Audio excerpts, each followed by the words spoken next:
우리가 살아가는 삶의 여정에는 순탄할 때도 있지만 종종 시련과 고통이 찾아오기도 합니다. 우리가 잘 알고 있는 찬송이죠. 찬송가 487장에 보게 되면 이런 가사가 있습니다. 어두움 후에 빛이 오며 바람 분 후에 잔잔하고 소나기 후에 햇빛 나며 수고한 후에 쉼이 있네.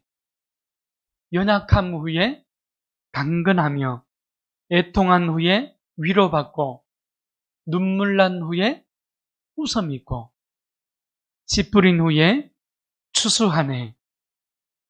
괴로움 후에 평안 있고 슬퍼한 후에 기쁨 있고 멀어진 후에 가까우며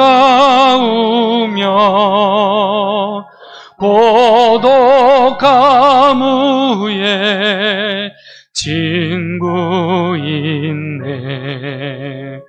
고생한 후에 기쁨 있고 십자가 후에 영광 있고 죽음 온 후에 영생하니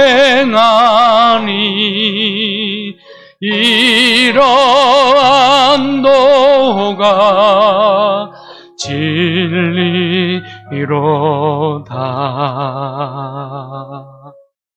아멘. 여러분, 오늘 이 가사처럼 사사기는 승리 후에 다시 찾아오는 갈등에 대해서, 고통에 대해서 우리에게 끊임없이 반복해서 말씀해 주고 있죠. 오늘 본문은 사사의 입다를 통하여서 암몬과의 전쟁에서 대성을 거두었죠. 그죠? 자, 이 대성 후에 전쟁에서 크게 승리한 후에 다시 찾아오는 이 에브라임 지파와의 갈등의 모습을 오늘 본문은 우리에게 기록해 주고 있습니다. 오늘 1절 말씀을 보십시오. 에브라임 사람들이 입다에게 자신들의 힘을 과시라도 하듯이 북쪽으로 사람들을 모두 다 결집을 시켰어요. 그리고 입다에게 이렇게 얘기하지요. 내가 암몬 자손과 싸우러 갈 때에 어찌하여 우리를 빼놓고 갔느냐. 우리만 빼고 갔다 이거예요. 여러분, 이 장면을 어디서 본 듯한 느낌을 가지지 않습니까? 익숙해지죠, 그죠? 예, 맞습니다. 사사기 8장에 가보게 되면 여러분, 기드온과 어디입니까? 미디안과의 전쟁에서 여러분 승리하고 돌아왔을 때에 에브라임 지파가 똑같은 상황을 오늘도 반복하고 있는 것을 우리는 보게 됩니다. 이번에는 입다가 암몬으로부터 대성을 거두고 돌아왔는데 에브라임 지파 사람들이 어떻게 된 거예요? 자존심이 뭉개졌다는 겁니다. 홀대를 받았다는 거예요. 기드온 때와 똑같은 상황이지요. 에브라임 지파 사람들은 기드온에게 섭섭했던 것처럼 오늘 입다와 길르앗 지파 사람들에게도 섭섭함을 감추지 않고 드러내고 있는 겁니다. 자, 기드온은 이렇게 이야기했죠. 그 섭섭함을 가졌던 에브라임 사람들에게 내가 이제 행한 일이 너희가 한 것과 비교가 되겠느냐? 에브라임의 끝물포도가 아비에셀의 만물포도보다 낫지 않으냐? 이렇게 지혜로운 말로 기드온은 에브라임 지파와 다시 화합을 이루었었습니다. 자, 그런데 오늘은 분위기가 사뭇 다릅니다. 에브라임 사람들이 이번에는 불평에 그치는 것이 아니라 입다와 길르앗 지파 사람들에게 위협을 가하고 있는 것을 우리는 1절 말씀에서 보게 됩니다. 자, 1절 끝부분으로 가보십시오. 무엇이라고 이야기하고 있어요? 우리가 반드시 너와 내 집을 불사르리라. 여러분, 너와 내 집을 입다와 길르앗 지파를 불살하겠다 이 말입니다. 여러분, 이것은 지금 무엇을 하자는 거예요? 전쟁을 하자는 겁니다. 사사 입다는 오늘 본문 2절과 3절에서 자기 자신을 정당화하고 있습니다. 자, 2절 보십시오. 2절은 제가 읽고 3절은 여러분들이 읽습니다. 2절입니다. 입다가 그들에게 이르되 나와 내 백성이 암몬 자손과 크게 싸울 때에 내가 너희를 부르되 너희가 나를 그들의 손에서 구원하지 아니한 고로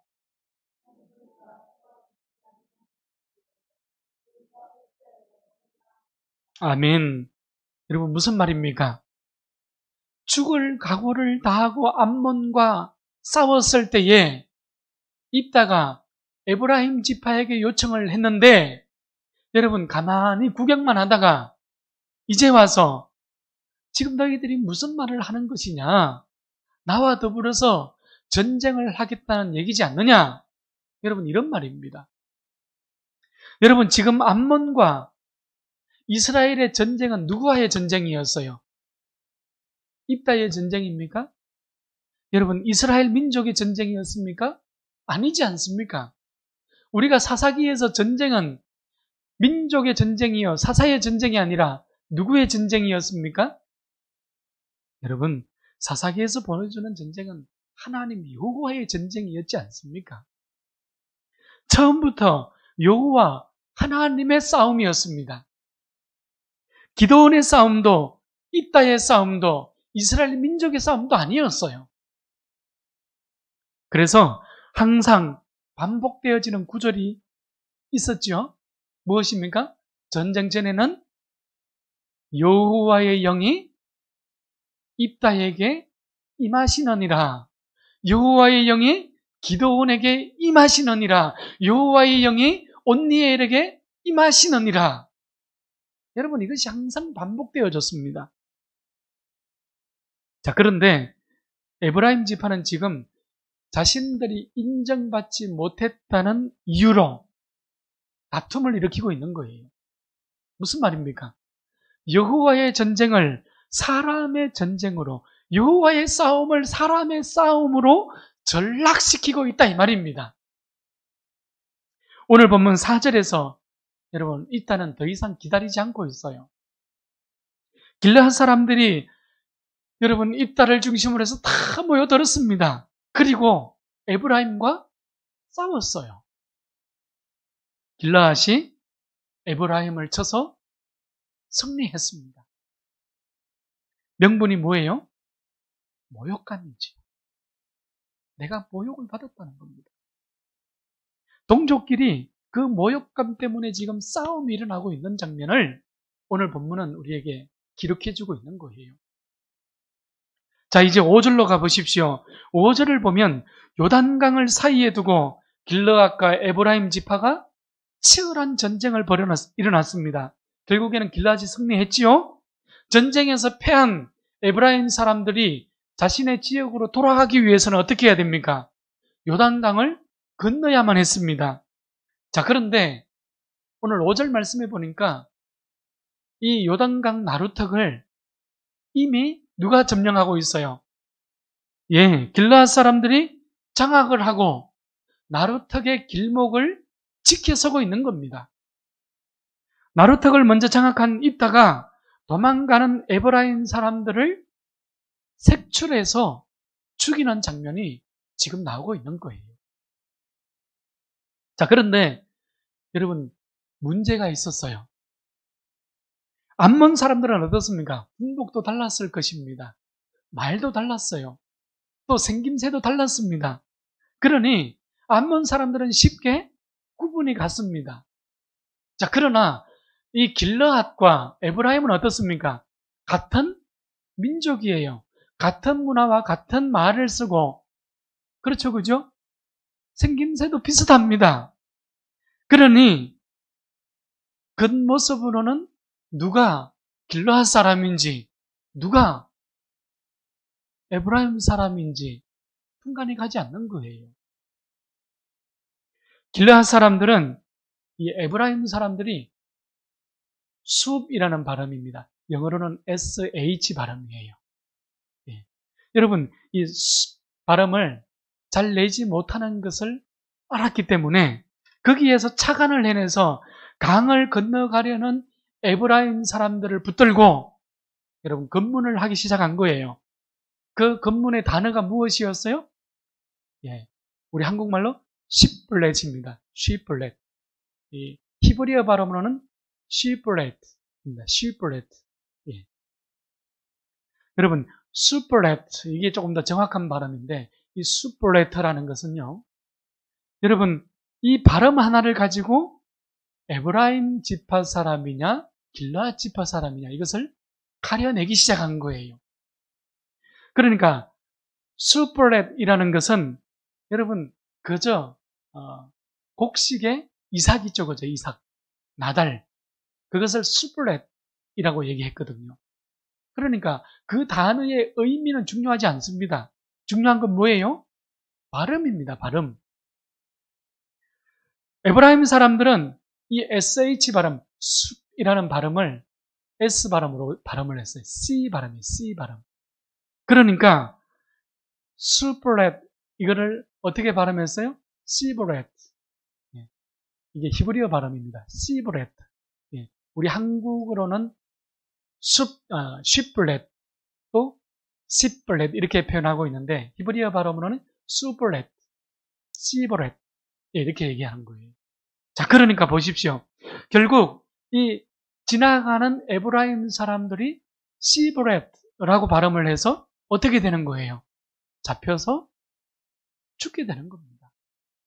나루터기에서 잡혀서 죽은 사람이 몇만 명이에요? 여러분 4만 2천 명이나 되었습니다. 어마어마하지 않습니까?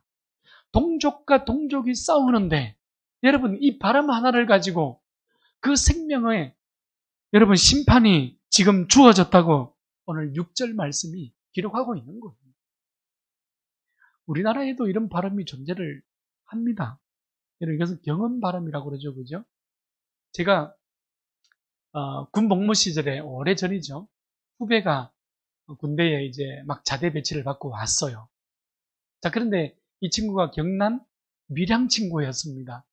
그러니까 쌀 발음을 하지 못하는 거예요. 살 이러는 겁니다. 예, 쌀 해봐 그러면 살 이러는 거예요. 그리고 뭐 이렇게 싸움, 이제 전쟁, 싸움을 한다 그러면 싸움이 아니라 뭐예요? 싸움 이렇게 된 겁니다. 예, 그래서 우리가 한참 그걸 가지고 야 발음 똑바로 해라 이렇게 얘기를 했던 기억이 나는데 여러분 이것이 바로 경험이라는 거죠. 그죠? 지금 이런 상황이에요. 말씀을 준비하다가 우리 경남에서 또 나온 대통령이 계셨어요. 거제도 출신이죠. 그죠? 예, 김영삼 대통령입니다. 예, 이분도 뭐 대단한 경상도 발음, 본토의 발음이었죠. 그죠? 경제가 잘 발음이 안 되니까 갱제라고 발음을 했습니다. 예, 혁명은 뭐가 됐죠? 혁명이 됐죠. 그죠? 예. 그리고 그 당시에 평민당은 뭐가 됐죠? 팽민당이 됐습니다. 확실히는 뭐가 됐어요? 확실히. 예. 그렇죠. 그죠? 국민 여러분, 나의 목표는 변화와 개혁, 경제를 확실히 살리는 것입니다. 이게 김영삼 대통령께서 그 당시에 외쳤던 그 구호기도 했죠. 그죠? 그러나 여러분 중요한 것은 오늘 암몬 자손과의 대성을 거두고 왔는데 같은 백성들 사이에서 같은 민족 사이에서 여러분 비참한 학살 사건이 일어나고 있다는 거예요. 지금 하나님의 백성이 다른 하나님의 백성을 쳐서 그 손으로 죽이고 있다는 사실입니다. 끔찍하지 않습니까, 여러분? 여러분, 성경은 이 사건을 어떻게 평가하고 있을까요? 오늘 7절 말씀해 보게 되면 이따가 이스라엘의 사사가 된 지 6년이라 길르앗 사람 이따가 죽고 장사 되었다. 여러분, 여기서 끝입니다. 여러분, 이상한 점을 발견하셨습니까? 여러분, 다른 사사들과 오늘 입다의 마지막 부분과의 차이점이 무엇입니까? 여러분, 사사기를 보면 앞에 있던 사사들은 사사의 마지막을 이렇게 평가하고 있어요. 그 땅이 40년 동안 평온하였더라. 그 땅이 80년 동안 평온하였더라. 그런데 오늘 사사 입다의 마지막 평가에는 여러분, 이 문장이, 이 구절이 빠져 있습니다. 제외되어 있어요. 이런 수식어가 붙지 않았어요. 사사 입다가 평화를 가져왔다고 기록하고 있지 않습니다. 어찌 보면 당연한 결과인 것 같습니다. 요단강에서 흘린 에브라임 사람들의 피가 평화를 깨뜨린 것이죠. 여러분, 실제로 사사기 11장에서 이방 나라 암몬과 이 입다가 전쟁을 할 때에 여러분, 입다의 태도는 어떠했습니까? 입다가 어떻게 싸웠죠? 여러분, 바로 싸웠습니까? 아니죠, 그죠? 암몬에게 외교관을 보냈잖아요. 외교전을 펼쳤습니다. 그리고 평화적으로 처신을 하기를 정말 바랬지 않습니까? 전쟁보다는 평화의 길을 따르기를 바랐던 것이 이방 나라 암몬과의 전쟁을 앞둔 입다의 모습이었잖아요. 그런데 여러분, 같은 민족이요, 같은 종족이요, 같은 하나님의 백성이었던 에브라임 지파와 지금 전쟁을 할 때는 어땠습니까? 여러분, 이 전쟁에서는 주저하는 모습이 전혀 나오지 않아요. 고민하는 모습도 없습니다. 하나님 앞에 기도하는 모습도 등장하지 않아요. 심지어 나루턱을 장악하고 발음 하나로 색출해내면서 끝까지 잔혹한 결과로 무려 4만 명이 넘는 인원을 학살하고 있는 에브라임 형제들을 대했던 사사 입다의 모습이 적나라하게 지금 기록되어져 있는 겁니다. 사사기는 여러분, 암몬과의 전쟁의 모습은 짧은 몇 구절로 지나가고 있어요. 그런데 오늘 본문에서 에브라임과 같은 동족끼리의 싸움은 어떻습니까? 몇 구절로서 지나가지 않아요. 아주 상세하게 일일이 그 상황을 우리에게 물보는 듯 현실처럼 지금 기록하고 있는 모습을 우리는 보고 있는 겁니다. 여러분, 성경은 지금 우리에게 무엇을 말씀하고자 하는 것일까요? 사사기는 여러분, 오늘 이 본문을 통하여서 사사시대가 어떻게 망해가고 있는지를 우리에게 보여주고자 하고 있는 거예요. 하나님이 없는 시대가 어떻게 무너져가고 있는지 여러분, 사사기는 우리에게 고발하고 있는 것입니다. 그것이 오늘 본문이에요. 여러분, 말씀을 이제 정리하고자 합니다. 오늘 본문을 이런 잣대를 가지고, 이런 시선을 가지고 여러분 보면 정확하게 우리는 이해가 되는 것입니다. 입다가 교만한 에브라임 사람들을 무찌르고 승리한 사건이 오늘 본문이 아니라는 거예요. 여러분, 오늘 본문에서는 입다의 승리를 찬송하는 그런 본문이 아니라 하나님께서 오히려 이스라엘 백성들을 하나님을 등지고 하나님을 떠나고 하나님을 외면했던 그 이스라엘 민족을 지금 어떻게 치시고 어떻게 심판하고 있는 사건인가를 우리에게 보여주고자 하는 것이 오늘 본문이 가진 초점이 되는 것입니다. 사사에게 여러분, 승리의 중심이 무엇이었습니까? 여러분, 그것은 여호와의 영이 임하시니라. 하나님의 영이 임하였을 때 사사들은 승리의 삶을, 평화의 역사를 세워갈 수 있었지 않습니까? 오늘 본문은 여러분 이런 하나님의 임재의 사건, 하나님의 임재의 개입에 대해서 전혀 기록해 주고 있지 않은 거예요. 하나님의 개입이 없었다는 얘기입니다. 여러분, 이스라엘은 12지파가 하나로 뭉쳐진 민족 공동체였지 않습니까? 너무너무 중요합니다. 하나가 12지파로 나누어진 것이 아니라 12지파가 하나로 뭉쳐진 신앙의 공동체가 이스라엘 민족이었어요. 하나가 위기에 처하면 함께 가서 돕고 세우고 함께 즐거워하도록 구성되어진 민족이 이스라엘 민족이었단 말이죠. 그런데 하나님의 임재하심으로 여러분 이방 민족과의 전쟁에서 대성을 거두었더니 지금 에브라임 지파가 시기심이 발동했습니다. 또한 길르앗 지파는 어떠했습니까? 모욕감을 지금 가지게 된 거예요. 여러분 서로가 서로에게 모욕감을 주고받고 있습니다.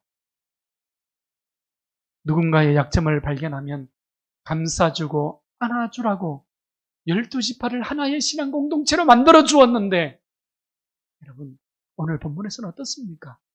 오히려 그 지파의 약점을 이용해서 서로가 서로를 구분하고 서로가 서로를 분리하고 서로가 서로를 죽이는데 그 약점을 사용하고 있지 않습니까?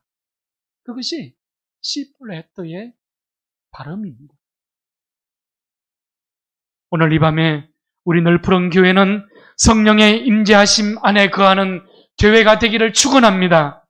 여러분 그래서 내 옆에 있는 약한 지체들을 보면 세워주고 감싸주고 그 약점까지도 품어줄 수 있는 넉넉한 믿음의 자리로 나아갈 수 있기를 바랍니다. 여러분 하나님께서 이런 교회를 축복하시지 않겠습니까? 하나님께서 이런 교회를 전능하신 오른손으로 들어서 사용하시지 않겠습니까?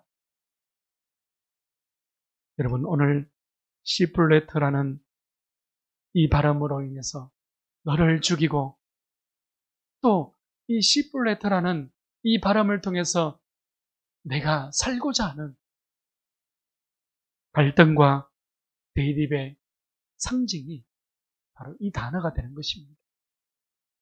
하나님의 심판의 현장이 되었던 것입니다. 어느 목사님께서 이 말씀을 이렇게 마무리하는 것을 언젠가 제가 들었던 기억이 났어요. 입다와 길르앗 사람들이 요단강 나루턱에서 쉬플레트라는 발음을 가지고 그 물을 것이 아니라 이렇게 세 가지 질문을 했어야 된다는 거예요. 그 첫 번째는 너는 예수를 믿는가? 라는 질문을 했어야 된다는 겁니다. 예, 예수님은 나의 주인이십니다. 나는 주님의 백성, 주님의 성도입니다. 이런 대답이 오고 갔어야 된다는 거예요. 두 번째 질문은 너는 하나님을 믿는가? 성부 하나님을 믿는가? 이 말입니다. 예, 하나님은 나의 아버지이십니다. 나를 인도해 주시는 나의 왕이십니다. 이런 질문이 오고 갔어야 된다는 겁니다. 세 번째 질문은 너는 성령님을 믿느냐? 예, 성령님은 나의 주인이시오. 나를 한 번도 떠난 적이 없는 나의 보혜사이십니다. 이런 질문과 답변이 요단 나루턱에서 오고 갔어야 된다는 거예요. 여러분, 길르앗과 사사에 있다가 만약에 이렇게 질문했다면 이스라엘 역사 속에 오늘처럼 잔혹한 피비린내 나는 여러분 학살과 갈등이 아니라 오히려 화합과 평화의 역사가 찾아왔지 않겠습니까? 여러분, 우리도 언젠가는 인생의 요단강을 건너게 될 것입니다. 요단강을 잘 건너갈 수 있기를 바랍니다. 여러분, 암호가 뭐였죠? 수플렛. 그것이 암호입니다. 우리 인생의 요단강을 건너가는 암호는 무엇이에요? 예수 그리스도입니다. 여러분, 이 밤에 예배드리는 우리 모두가 인생의 요단강을 건널 때에 이 믿음의 고백을 확실히 할 수 있기를 축원합니다. 그래서 영원한 하나님의 나라가 임하는 생명의 삶을 살아갈 수 있기를 축원합니다.